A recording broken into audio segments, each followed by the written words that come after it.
Doctor Baba Saheb Ambedkar open university.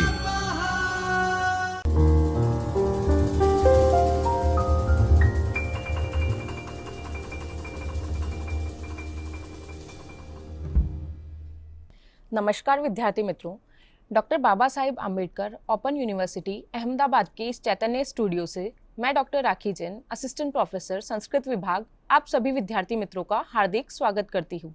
विद्यार्थी मित्रों, आज हम बीए तृतीय वर्ष संस्कृत के पेपर नंबर SKTM 306 व्याकरण, भाषा विज्ञान एवं अर्थशास्त्र का विभाग 2 भाषा विज्ञान, इसकी इकाई 1 ભાષા ઉત્પત્તિ અંગેના વિવિધ મતો અને ભાષા વિજ્ઞાનના અધ્યયનની પદ્ધતિઓ, इसका आज हम अध्ययन करने वाले हैं।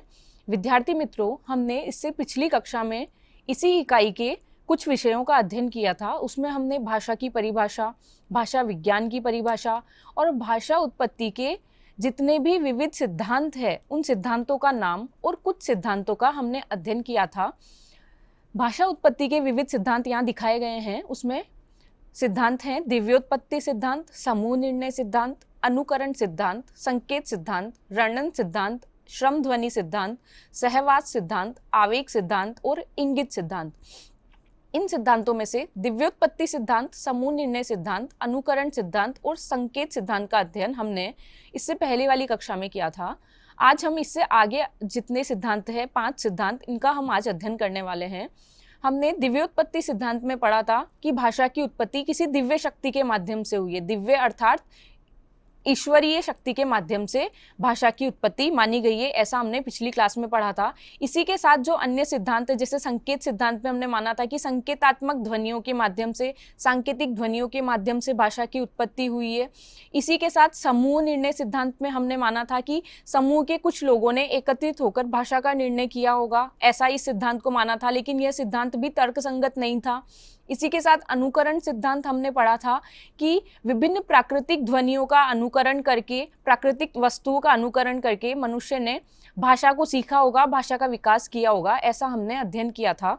तो मित्रों, आज हम इसके आगे 5वां सिद्धांत है रणन सिद्धांत, इसका हम अध्ययन करने वाले हैं।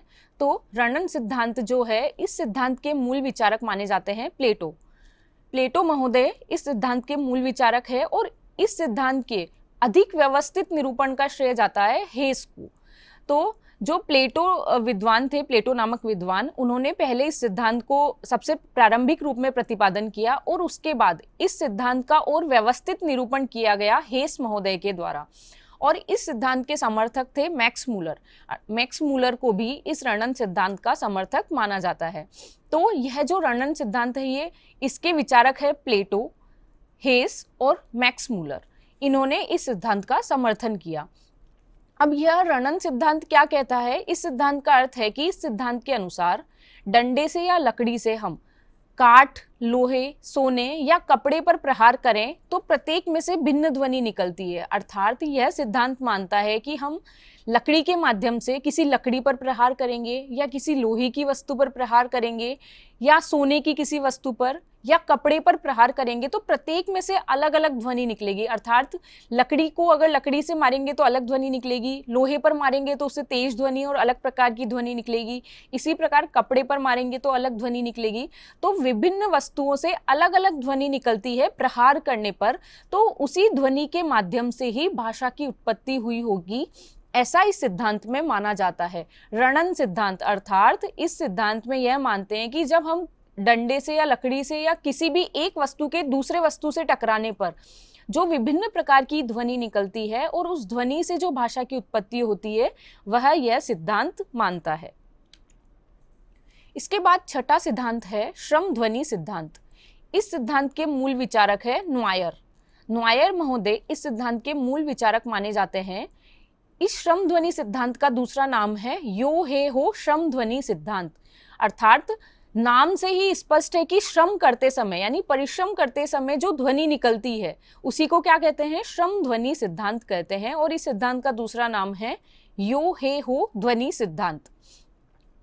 यह सिद्धांत क्या कहता है कि जब व्यक्ति श्रम करता है तो उसकी श्वास की गति तीव्र होने से स्वर तंत्रियों में स्वतः एक कंपन होने लगता है, जो कुछ स्वाभाविक ध्वनियों को उत्पन्न करता है। अर्थात जब व्यक्ति श्रम करता है या परिश्रम करता है, परिश्रम करने के कारण मनुष्य की सांस लेने की जो गति है, यानी सांस जो है उसकी तेज होने लगती है, श्वास की गति, और तेज होने के कारण उसकी जो स्वर तंत्रियां हैं उनमें स्वतः ही एक कंपन होने के कारण विभिन्न प्रकार की अलग अलग स्वाभाविक ध्वनियां उत्पन्न होती है। उन्हीं से भाषा की उत्पत्ति मानी गई है, ऐसा यह सिद्धांत मानता है। उदाहरण के लिए यहाँ दिया गया है कि जैसे कपड़े धोते समय धोबी के मुख से हियो हियो इत्यादि ध्वनि, मल्लाहों के मुख से हैया हो, यानी जो नाविक होते हैं, नाव चलाते हैं, उनके मुख से हैया हो यह ध्वनि निकलती है। इसी प्रकार हथौड़ा चलाने वाले जो मजदूर होते हैं उनके मुख से हूँ हूँ इत्यादि ध्वनि निकलती है। तो विभिन्न परिश्रम करने वाले लोगों के मुख से विभिन्न अलग अलग प्रकार की जो ध्वनियां निकलती है, उन्हीं ध्वनियों से भाषा की उत्पत्ति हुई होगी, ऐसा यह श्रम ध्वनि सिद्धांत मानता है। अर्थात जब व्यक्ति परिश्रम करेगा तो परिश्रम के कारण उसकी सांस की गति एकदम तीव्र हो जाएगी, और तीव्र होने के कारण अलग अलग प्रकार की स्वाभाविक ध्वनियां कंपन होने के कारण जो उत्पन्न होती है, उसी से भाषा की उत्पत्ति मानी गई है, ऐसा यह सिद्धांत मानता है। इसके बाद है 7वां सहवास सिद्धांत। इस सिद्धांत के अनुसार आदिम मानव जब समूह के संपर्क में आया होगा तो पहले कुछ ध्वनियां उसके मुंह से निकली होगी, और उन ध्वनियों से कालांतर में शब्द और फिर उससे भाषा का जन्म हुआ होगा, ऐसा इस सिद्धांत के अनुसार माना जाता है।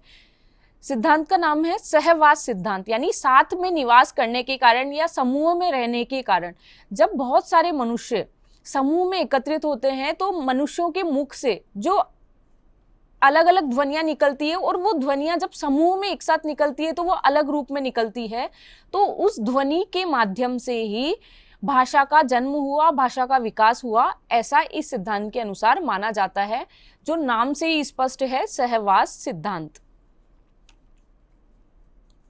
इसके बाद 8वां सिद्धांत है आवेग सिद्धांत। इस सिद्धांत को मैक्स मूलर ने पू थ्योरी ऐसा यह नाम दिया है। इस सिद्धांत के अनुसार आदि मानव ने भावावेग में हर्ष, शोक, विस्मय, घृणा आदि को व्यक्त करने के लिए जिन आहा, ओहो, छी, पूह, धिक इत्यादि ध्वनियों को उत्पन्न किया, आगे चलकर उन्हीं से भाषा का विकास हुआ। आवेग सिद्धांत में यह बताया है कि इमोशनल थ्योरी जिसको बोलते हैं कि मनुष्य में विभिन्न प्रकार के अलग अलग इमोशंस होते हैं, भावनाएं होती है, और जब मनुष्य के इमोशंस अलग अलग निकल कर आते हैं तो उन इमोशंस को व्यक्त करने के लिए व्यक्ति के मुंह से विभिन्न प्रकार की ध्वनियां निकलती है, तो उन्हीं ध्वनियों से आगे चलकर भाषा का विकास हुआ होगा, ऐसा इस आवेग सिद्धांत में माना जाता है। तो जैसे मनुष्य हर्ष के समय आहा, ओहो इत्यादि विभिन्न प्रकार की ध्वनियां निकालता है, शोक के समय अलग प्रकार की ध्वनि निकलती है, विस्मय यानी आश्चर्यचकित जब मनुष्य होता है तो उसकी अलग ध्वनि निकलती है, और किसी से घृणा आदि को व्यक्त करने के लिए धिक इत्यादि, पू इत्यादि, छी इत्यादि अनेक प्रकार की विभिन्न प्रकार की ध्वनियां निकालता है। तो इन्हीं ध्वनियों से आगे चलकर भाषा का विकास हुआ होगा, ऐसा इस सिद्धांत के माध्यम से माना जाता है। तो आवेग में यानी इमोशंस में व्यक्ति जो अलग अलग प्रकार की ध्वनियां उत्पन्न करता है, उन्हीं ध्वनियों से भाषा का विकास हुआ होगा। अंतिम सिद्धांत है इंगित सिद्धांत। इस सिद्धांत का सर्वप्रथम उल्लेख किया डॉक्टर राय महोदय ने सर्वप्रथम इस सिद्धांत का प्रतिपादन किया, इंगित सिद्धांत का। 1930 में रिचर्ड ने ह्यूमन स्पीच नामक पुस्तक में इस सिद्धांत का नाम ऑरल गेस्चर थ्योरी दिया। 1930 में रिचर्ड महोदय ने अपनी पुस्तक ह्यूमन स्पीच में इस सिद्धांत का नाम दिया ऑरल गेस्चर थ्योरी, अर्थात इंगित सिद्धांत को हम और इंग्लिश में किस नाम से जानते हैं, ऑरल गेस्चर थ्योरी के नाम से। अब इंगित सिद्धांत में क्या कहते हैं कि इस सिद्धांत के अनुसार जब मनुष्य पानी पीता था तो पा जैसी ध्वनि निकलती थी, इन ध्वनियों से ही पिपाशा इत्यादि अनेक शब्द बने होंगे, ऐसा यह सिद्धांत मानता है।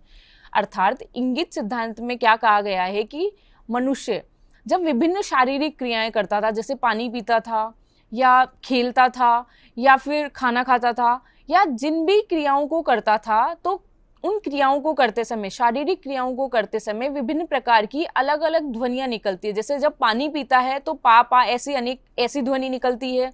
इसी प्रकार खाना खाते समय अलग ध्वनि और विभिन्न क्रियाओं के समय अलग ध्वनि निकलती होगी, और इन्हीं ध्वनियों से विभिन्न अलग अलग शब्दों का विकास हुआ होगा, निर्माण हुआ होगा, और उन्हीं से आगे चलकर भाषा का विकास हुआ होगा, ऐसा इस सिद्धांत में माना जाता है। इसीलिए इस सिद्धांत का नाम है इंगित सिद्धांत।